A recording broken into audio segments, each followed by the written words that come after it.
Bonjour mes amis, hi guys. So I went in person here in Hong Kong to the Marriott Hotel to check out the watches up for auctions there by Phillips. You can follow all the action live on their iPhone app. And here was the 5204, my grail piece from Patek. So quite a few Rolex, lots of great Patek stuff, many different brands, longer as well. And it's great to see some watches in the metal.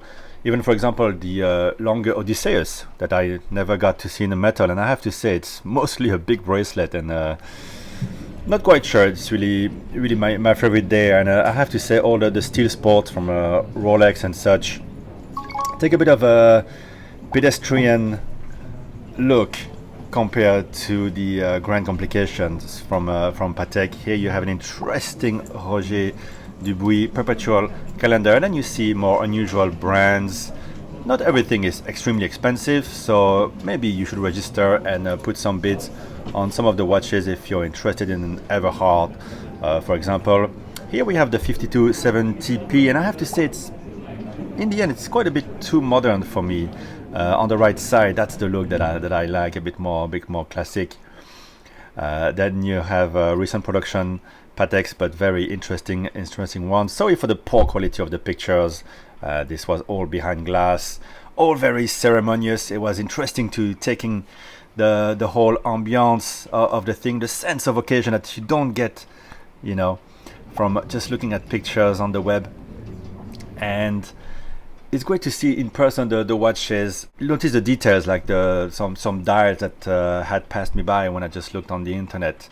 On some of the Rolex, for example, some specific dial requests, double co-signing and such. Here some very rare, very low production pieces from Patek Perpetual, here with a minute repeater that belonged to a football player. This is the 5204, my favorite current Patek. That's 200 grand watch. It's not a rare watch, but it's still very low production watch, and it's great to see the rarest of the rare now, like this one here. This is the showstopper, one of the most important watches on auction. So it's going to be great to see at all the price levels where the prices are going to go at this auction.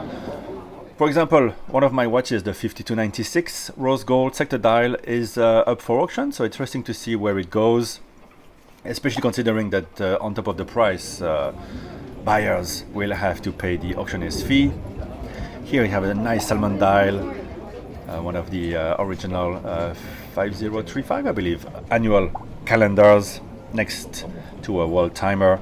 This one really in person, I like it. I mean, it's one that you can quite easily find at dealers in Hong Kong, and some dealers in Hong Kong have in their shop more value than you have here at the auction, which sets the bar really high for Hong Kong.